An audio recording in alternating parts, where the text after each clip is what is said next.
So in this video we're going to have a look at our CWT or our Crease Wheel Tool that comes as standard with our JWEI JCut Cutter. So with this tool we're going to be using it for creasing. Now we can use it for obviously a lot of different cardstocks for making packaging. We also could use it for Correx and other fluted materials like that as well. Now it's a fairly simple tool to set up.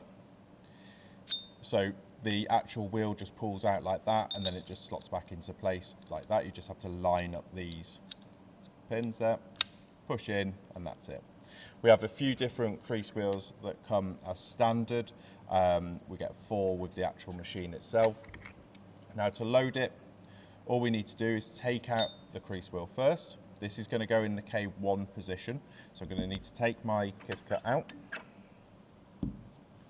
I'm then going to push my collar down, straighten the tool up and then push it down into place.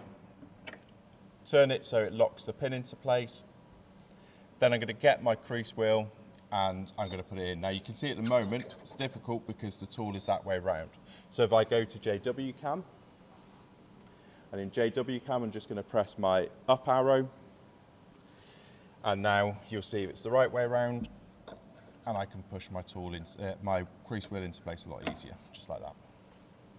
So that's the crease wheel setup in here. Now the crease wheel is a manual height setup, so you need to go into debugging and ensure that the height is correct in JWEI.